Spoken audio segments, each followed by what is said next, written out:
اعوذ باللہ من الشیطان الرجیم، بسم اللہ الرحمن الرحیم۔ ہم لوگوں نے پچھلے لیکچر میں ہجرت کے متعلق پڑھا کہ کس طرح نبی کریم صلی اللہ علیہ وآلہ وسلم نے نبوت کے بعد 13 سال مکہ میں گزارے۔ اس کے بعد اللہ تعالیٰ کی اجازت سے اور اللہ تعالیٰ کے حکم سے، اور اس کے علاوہ مکہ کا جو ماحول تھا، ان تمام اسباب جو میں نے پہلے بتائے آپ کو، ان سب کی وجہ سے آپ صلی اللہ علیہ وآلہ وسلم نے مکہ سے مدینہ ہجرت کی، اور اس ہجرت کے واقعات بھی بتائے، اس ہجرت سے کون کون سے نتائج پیدا ہوئے وہ بھی بتائے۔ اس کے بعد ہم نے پڑھا کہ آپ نے ہجرت کیسے کی، اور ہجرت کرنے کے بعد آپ نے پہلا کام میثاق مدینہ کی صورت میں، مطلب جو جتنے بھی گروہ تھے ان سب کے ساتھ ایک معاہدہ کیا، اور ان سب کو ایک ہی نکات پہ آپ نے راضی کر لیا، جتنے گروہ تھے مدینہ میں، تاکہ مدینہ کا اندرونی اور بیرونی دفاع جو ہے وہ ممکن ہو سکے۔ اس کے بعد آپ نے مسجد نبوی کی تعمیر کی، اور آپ کو پتہ ہے کفار مکہ جو تھے وہ نبی کریم صلی اللہ علیہ وآلہ وسلم کے شروع ہی سے دشمن تھے، اور اب جب کہ نبی کریم صلی اللہ علیہ وآلہ وسلم تقریباً 350 کلومیٹر ان سے دور آ چکے تھے، اس کے باوجود ان کی مخالفت میں اب بھی کمی نہیں آئی تھی۔ ایک تو ان کو یہ تھا کہ اب جو مسلمان ہیں وہ مدینہ چلے گئے ہیں، مدینہ سے ہی مکہ والوں کی تجارتی شاہراہ گزرتی تھی، جہاں سے وہ اپنی تجارت کے لیے قافلے روانہ کیا کرتے تھے۔ ان کو فوراً فکر لاحق ہوا کہ کہیں یہ نہ ہو کہ مسلمان اس تجارتی شاہراہ پر قبضہ کر لیں اور پھر ہمارا اقتصادی ناکہ بندی کر دیں۔ تو اس وجہ سے بھی، اور اس کے علاوہ ان کو دن بہ دن جو مسلمان بڑھ رہے تھے، اسلام ترقی کر رہا تھا، اس چیز سے بھی وہ خائف تھے۔ تو یہاں پر کچھ جو ہیں وہ جنگیں ہوئیں جو کفار مکہ نے مدینہ آ کر لڑیں۔ تو ہر وہ نبی کریم صلی اللہ علیہ وسلم کے دور میں جو جنگیں ہوئیں ان کو غزوات کہتے ہیں۔ تو ہر وہ غزوہ جو ہوتا ہے، وہ جنگ جس میں نبی کریم صلی اللہ علیہ وسلم خود شریک ہوئے، اس کو غزوہ کہتے ہیں۔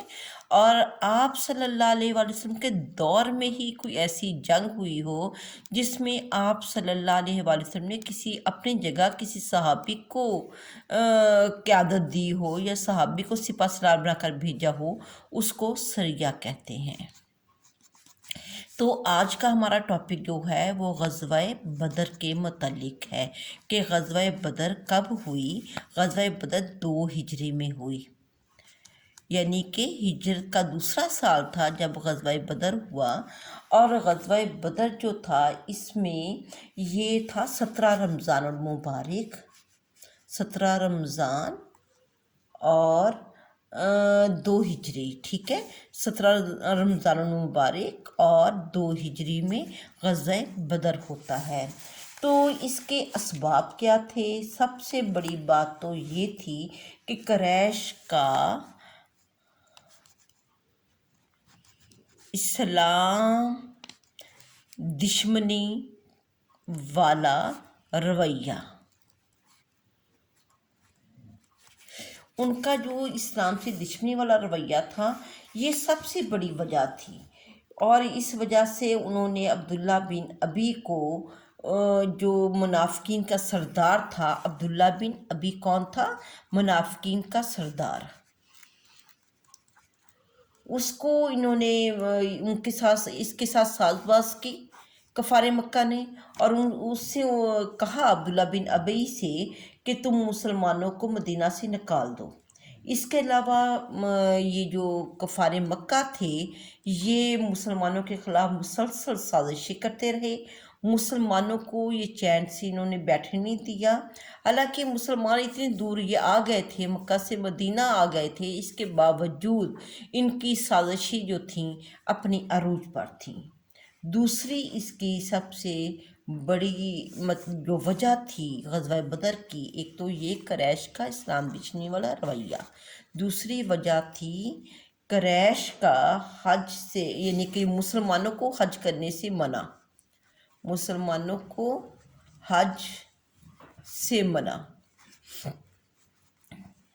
جو مسلمان بھی حج کرنے جاتا، قریش ظاہری بات انہوں نے مکہ جانا ہوتا تھا، مسلمانوں نے بھی حج کرنے، تو قریش مکہ جو ہے وہ ان کو دھمکیاں دیتے اور انہیں تنگ کرتے۔ سعد بن معاذ جو قبیلہ اوس کے سردار تھے، اور اسی طرح جو سعد بن معاذ کو بھی انہوں نے دھمکیاں دیں ابو جہل نے، اور سعد بن عبادہ جو تھے ان کو بھی دھمکیاں دیں کہ مسلمانوں کی تم نے مطلب مسلمانوں کا ساتھ دے رہے ہو، اس چیز پہ ہم تمہیں پوچھ لیں گے۔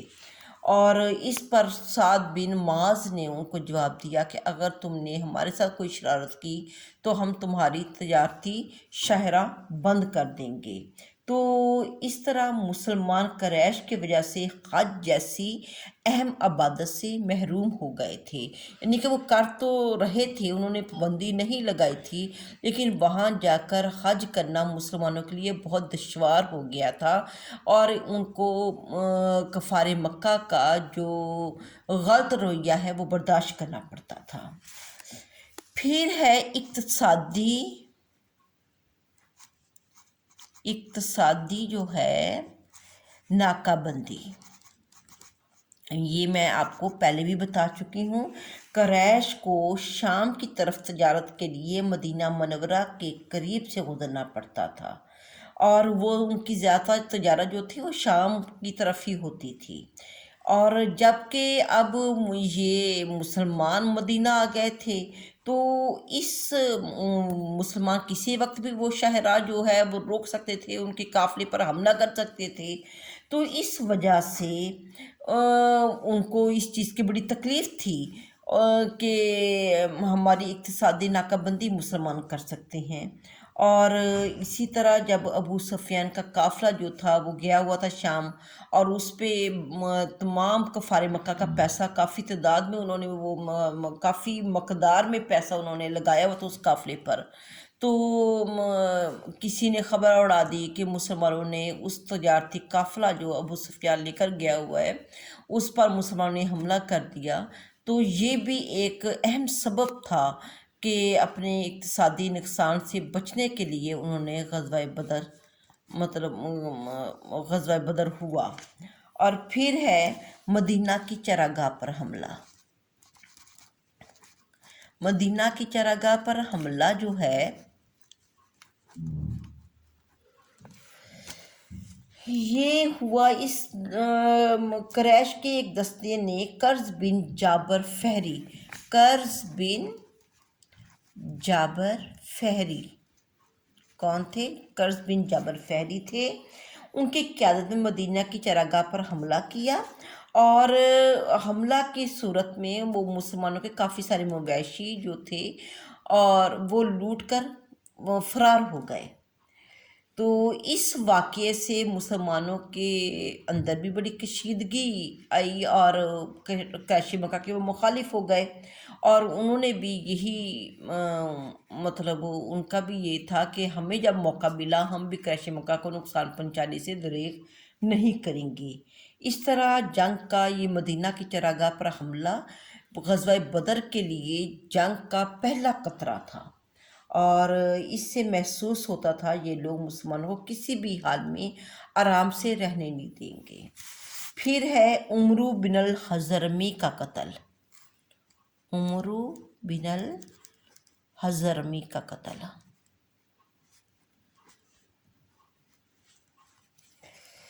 یہ واقعہ یوں ہے کہ آپ صلی اللہ علیہ وآلہ وسلم نے حضرت عبداللہ بن جحش کو وادی نخلہ بھیجا اور کہا کہ ہمیں حالات کی اطلاع دو، اور یہیں پہ وادی نخلہ سے ہی قریش کا ایک تجارتی قافلہ جو تھا وہ گزر رہا تھا۔ اب عبداللہ بن جحش اور ان کے ساتھیوں نے اس قافلے پر حملہ کر دیا۔ اس میں عمرو بن الحضرمی جو تھے وہ قتل ہو گئے، اور 2 آدمی گرفتار ہوئے، کچھ مال غنیمت بھی ہاتھ لگا۔ آپ صلی اللہ علیہ وآلہ وسلم کو اس واقعہ کے متعلق جب اطلاع ملی، آپ نے خوشی کا اظہار نہ کیا بلکہ آپ کافی غصہ ہوئے، اور آپ نے قیدی بھی چھوڑ دیے، اور عمرو بن الحضرمی کا جو خون بہا ہے وہ بھی آپ نے ادا کر دیا۔ لیکن یہ واقعہ لڑائی کا اہم سبب بنا۔ یہ واقعہ کیا تھا؟ لڑائی کا اہم سبب بنا۔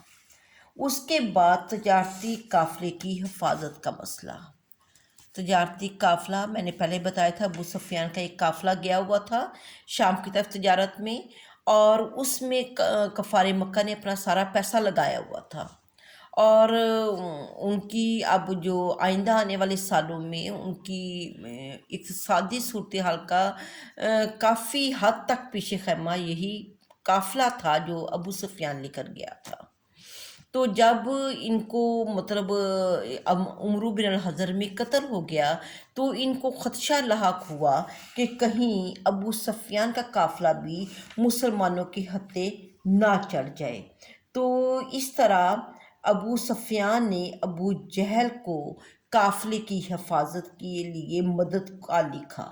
اب قریش جو تھا، ابو جہل نے کیا کیا؟ ابو جہل نے ایک پورا دستہ تیار کر لیا، اور یہ پورا دستہ جو تھا یہ مدینہ کی طرف چل پڑا کہ ہم ابو سفیان کے جو قافلہ ہے اس کو بچانے کے لیے جا رہے ہیں۔ اور مسلمان جو تھے، لیکن ابو سفیان جو تھا اس نے رستہ بدلا، وہ شام جو مدینے والے رستے سے نہیں، وہ دوسرے رستے سے مکہ بحفاظت پہنچ گیا۔ تو اب ہونا تو یہ چاہیے تھا کہ ابو جہل جو ہے اپنے لشکر کو واپس بلا لیتا، لیکن ابو جہل نے اپنے لشکر کو، جب ابو سفیان کا قافلہ پہنچ گیا تھا، ابو جہل کو چاہیے تھا اپنے لشکر کو واپس لے آتا، لیکن ابو جہل نے اس لشکر کو مدینہ کی طرف لے جا کر ہی دم لیا، وہ نہیں رکا۔ اس نے کہا کہ ہم مسلمانوں کو کا جو مسئلہ ہے، یا جس طرح انہوں نے ہماری اقتصادی ناکہ بندی کی ہوئی ہے، ہمارے قافلوں پہ حملے کر رہے ہیں، ہم ان کا خاتمہ کر کے آتے ہیں۔ پھر یہ تھا قریش کی قیادت کے چھن جانے کا، ان کو بڑا اس چیز کا تھا، قیادت کے چھن جانے کا خطرہ تھا ان کو، کہ پہلے تو وہ جو ہیں قریش جو تھے یہ کافی طاقتور تھے، اور حج کی وجہ سے، مکہ کی وجہ سے، خانہ کعبہ کی وجہ سے ان کا پورے ارد گرد کے علاقوں میں بڑا رعب و دبدبہ تھا۔ اب ان کو اس چیز کا یہ ہوا کہ اگر مسلمان ہم پہ غالب آ گئے تو سیاسی قیادت کے ساتھ ساتھ روحانی قیادت پہ بھی ہمارے دھچکا لگے گا، وہ بھی ہم سے چھن جائے گی۔ اس وجہ سے بھی انہوں نے جنگ بدر کی ایک داغ بیل رکھی گئی، اس وجہ سے بھی۔ پھر واقعات کیا ہوتے ہیں؟ واقعات کچھ یوں ہیں کہ حضرت عباس، سب سے پہلے اس غزوہ بدر کی اطلاع کس نے دی؟ حضرت عباس نے دی۔ حضرت عباس اس وقت مکہ میں تھے اور وہ مسلمان ہو چکے تھے، لیکن ان کے مسلمان ہونے کی اطلاع مکہ والوں کو نہیں تھی۔ اور جب حضرت عباس نے دیکھا، رضی اللہ تعالیٰ عنہ نے دیکھا کہ ابو جہل جو ہے یہ 1000 کا لشکر لے کر مدینہ پہ حملہ آور ہونے کو جا رہا ہے، تو حضرت عباس رضی اللہ تعالیٰ عنہ نے خفیہ طریقے سے آپ صلی اللہ علیہ وآلہ وسلم کو اس چیز سے آگاہ کیا کہ ابو جہل کی قیادت میں ایک دستہ جو ہے، فوجی دستہ آپ پر حملے کے لیے آ رہا ہے۔ تو جب نبی کریم صلی اللہ علیہ وآلہ وسلم کو اس چیز کی اطلاع ملی تو آپ صلی اللہ علیہ وآلہ وسلم نے صحابہ کرام کو جمع کیا اور اس صورتحال کے حل کے لیے مشورہ کیا۔ اور مہاجرین کے جب انہوں نے یہ سنا کہ حملہ ہونے والا ہے تو فوراً مہاجرین بھی انصار بھی لڑنے کے لیے تیار ہو گئے۔ اس موقع پر بہت ہی خوبصورت جواب تھے انصار کی طرف سے بھی اور مہاجرین کی طرف سے بھی، اور وہ عام مسلمانوں کی جو اس وقت مسلمانوں کی جو صورتحال تھی، جس طرح مسلمان بے سر و سمانے کی حالت میں تھے اور دوسرا ہی سال تھا بھی، اور جس طریقے سے انصار اور مہاجرین نے نبی کریم صلی اللہ علیہ وآلہ وسلم کو اپنی مدد کا یقین دلایا، یہ سنہری لفظوں میں لکھنے کے قابل ہے۔ حساد بن معاذ جو اوس کے قبیلہ اوس کے سردار تھے، انہوں نے یہ کہا کہ ہم موسیٰ علیہ السلام کی امت کی طرح نہیں، جس نے موسیٰ علیہ السلام سے کہا تھا کہ تم اور تمہارا رب جا کر لڑو، ہم یہاں بیٹھے ہیں، اور بلکہ ہم آپ کے دائیں بائیں اور آگے پیچھے ہو کر لڑیں گے۔ اور اسی طرح سعد بن عبادہ جو خزرج کے سردار تھے، انہوں نے کہا آپ صلی اللہ علیہ وآلہ وسلم اگر ہمیں سمندر میں کود پڑنے کا حکم دیں گے تو ہم کود پڑیں گے۔ اور اسی طرح جو تھے مہاجرین، وہ تو پہلے ہی آپ پہ جان نثار کرنے کے لیے ہر وقت تیار رہتے تھے۔ تو نبی کریم صلی اللہ علیہ وآلہ وسلم نے جب اپنے ساتھیوں کے یہ جوابات سنے حملے کے بارے میں جو تھے کہ کس طریقے سے کیا حل کیا جائے، تو آپ صلی اللہ علیہ وآلہ وسلم کا جو چہرہ مبارک ہے خوشی سے چمک اٹھا۔ اس کے بعد آپ صلی اللہ علیہ وآلہ وسلم نے جب تمام مسلمانوں سے مشورہ کر لیا تو لشکر کے لیے تیاری کا حکم صادر فرمایا۔ آپ صلی اللہ علیہ وآلہ وسلم کے ساتھ 313 مسلمان تھے۔ کتنے تھے؟ 313 مسلمان تھے، جبکہ کفار کی تعداد کتنی تھی؟ 1000۔ اور آپ اپنے ساتھیوں 313 ساتھیوں کو لے کر مقام بدر پہنچ گئے۔ کہاں پہنچ گئے؟ مقام بدر۔ بدر کیا ہے؟ ایک مقام کا نام ہے۔ اور اس طریقے سے، اور یہ جو بدر کا مقام ہے، یہ اس جگہ میلہ لگا کرتا تھا، تو میلے کے لیے یہ مشہور جگہ تھی، اور مدینہ سے شہرہ مکہ پر 80 میل کے فاصلے پر ہے یہ، ٹھیک ہے۔ آپ کا لشکر چشمہ پر خیمہ زن ہوا۔ اس طرح آپ صلی اللہ علیہ وآلہ وسلم نے جنگی حکمت عملی کے تحت اس جنگ کو مدینہ سے باہر لڑنے کا فیصلہ کیا، یعنی کہ مدینہ کے اندر نہیں آپ لڑے، بلکہ مدینہ سے باہر آ کر آپ نے لڑنے کا فیصلہ کیا۔ اس کے بعد رات ہو جاتی ہے، وہاں پہنچتے ہیں، جب رات ہو جاتی ہے تو پوری رات آپ صلی اللہ علیہ وآلہ وسلم اللہ تعالیٰ سے دعا کرتے ہیں، نوافل پڑھتے ہیں، رو رو کو مناجات فرماتے ہیں۔ تو یہ سنت ہے کہ پہلے بھرپور تیاری کی جائے، اس کے بعد دعا کی جائے، تو آپ صلی اللہ علیہ وسلم نے وہی طریقہ اپنایا۔ اس کے بعد جنگ کا آغاز ہوتا ہے۔ پھر صبح اٹھ کر آپ نے اپنی فوج کو، پورا سپاہ کو، ان کی صف ترتیب دی۔ خود آپ کے ہاتھ میں ایک کمان تھی جس کے ذریعے آپ اپنے ساتھیوں کو ترتیب کے ساتھ وہ کر رہے تھے، اور اس میں آپ صلی اللہ علیہ وآلہ وسلم کی جو سیاسی جو فوجی بصیرت تھی وہ بھی ہمیں نظر آئی۔ کس طریقے سے آپ صلی اللہ علیہ وآلہ وسلم نے جگہ کا چناؤ کیا، مقام بدر میں جگہ کا چناؤ آپ نے اونچی جگہ پر کیا، اور اللہ کی قدرت تھی کہ رات کو بارش ہو گئی۔ اونچی جگہ پر ہونے کی وجہ سے آپ کی طرف کیچڑ کم تھا اور دوسری طرف کیچڑ زیادہ تھا، اور ویسے بھی آپ صلی اللہ علیہ وآلہ وسلم نے جو جگہ منتخب کی، اس میں جو سورج تھا اس کا رخ آپ کی پشت پر تھا، جبکہ کفار مکہ نے جنہوں نے آپ کے مقابل آنا تھا، سورج ان کی آنکھوں پر تھا۔ تو جب وہ لڑتے تھے تو سورج ان کی آنکھوں پہ پڑتا تھا، اور جس وجہ سے ان کو صحیح طرح چندھیا جاتی تھی، ان کی آنکھیں ان کو صحیح طرح نظر نہیں آتا تھا۔ تو آپ صلی اللہ علیہ وآلہ وسلم کے ساتھ اللہ کی مدد تھی۔ بہرحال آپ صلی اللہ علیہ وسلم کی یہ خاص بصیرت تھی جو آپ نے اس جگہ کا انتخاب کیا۔ اس کے بعد جنگ کا آغاز ہوتا ہے۔ اس جنگ کا جب آغاز ہوا تو اس میں رواج یہ تھا کہ پہلے جو بہادر لوگ ہیں وہ فردن فردن آتے تھے، یعنی کہ ایک بہادر ادھر سے مسلمانوں کی طرف سے آیا، ایک کفار کی طرف سے آیا، دو بدو لڑائی ہوتی تھی۔ تو پھر اس کے بعد جب وہ اسی سے پتہ چل جاتا تھا کس کا پلہ بھاری ہے، تو عمرو بن الحضرمی کے سب سے پہلے عمرو بن الحضرمی جو آپ کو میں نے پہلے بتایا تھا کہ اس کا قتل ہو گیا تھا، اس کے بھائی نے خون بہا کے لیے سب سے پہلے وہ آیا، تو اس کے بھائی کو حضرت عمر کے غلام نے قتل کر دیا۔ اس کے بعد قریش کا سردار عتبہ کو حضرت حمزہ نے اور حضرت علی نے قتل کیا۔ عتبہ کے بھائی شیبہ کو حضرت علی نے واسطے جہنم کیا۔ اس کے بعد ابو کرش مدانی میں آیا۔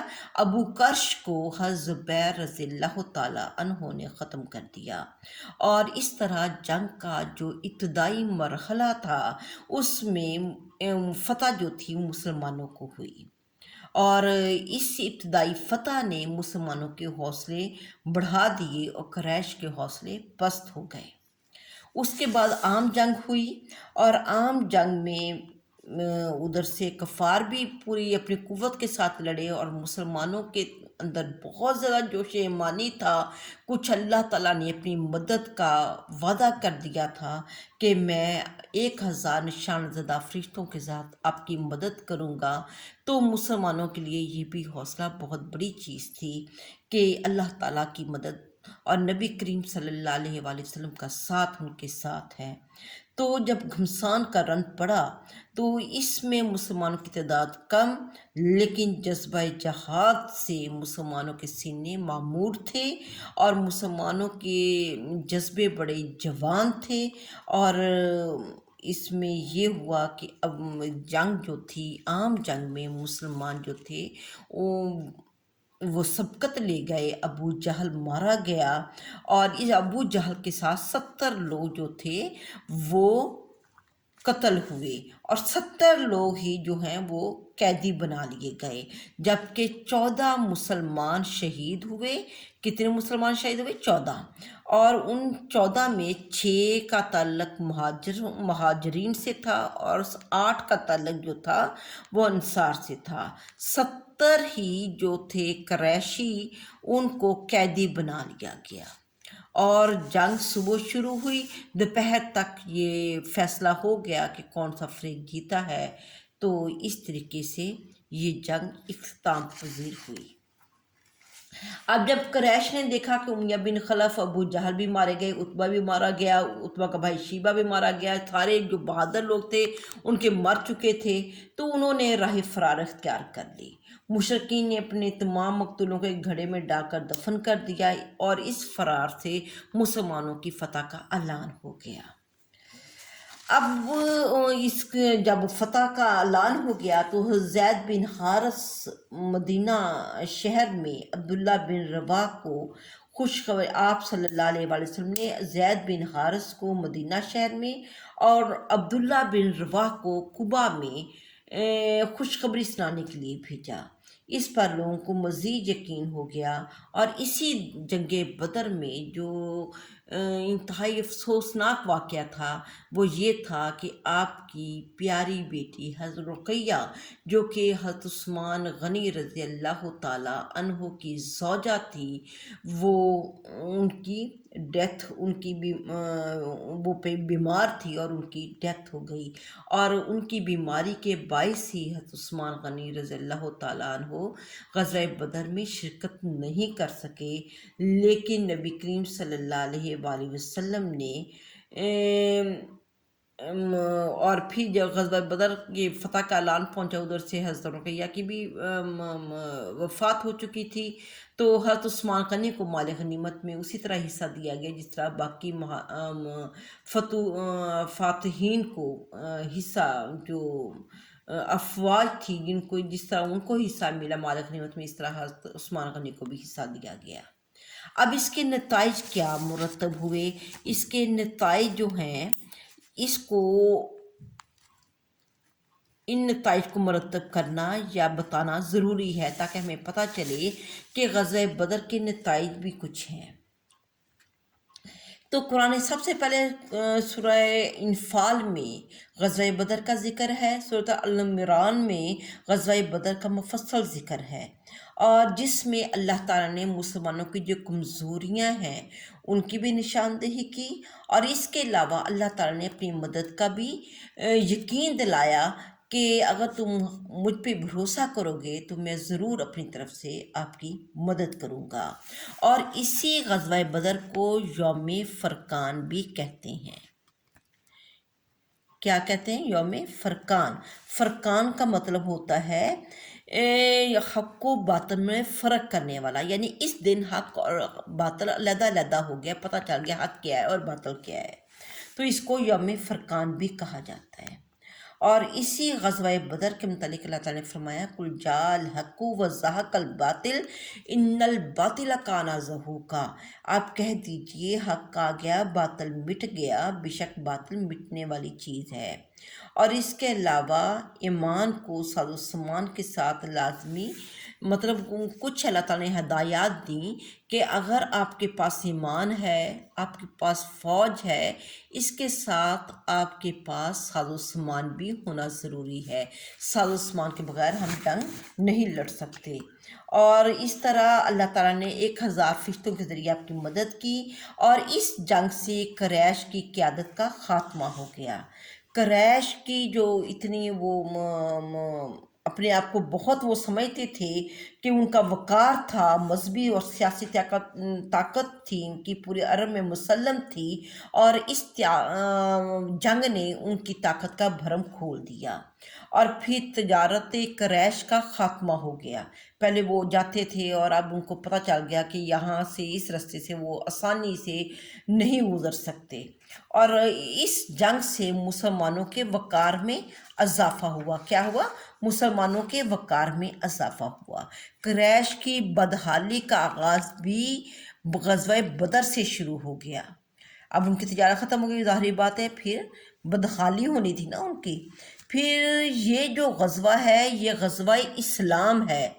اس جنگ نے مدینہ کے ارد گرد کے لوگوں میں اسلام کے فروغ کا رستہ کھول دیا، اور لوگ دین اسلام کو اہمیت دینے لگے، اور اسلام کی ترقی اس غزوہ سے ہوئی، اور خدا کی مسلمانوں کو اللہ تعالیٰ کی مدد پر یقین ہو گیا کہ اللہ تعالیٰ جو کرتا ہے بہتر کرتا ہے، اور اللہ تعالیٰ اپنے وعدے کو کبھی خلاف ورزی نہیں کرتا۔ جب اللہ تعالیٰ نے مسلمانوں سے مدد کا وعدہ کیا تھا تو کیا، اور اس کو نبھایا، تو اس سے مسلمانوں کو اللہ پر کامل یقین ہو گیا۔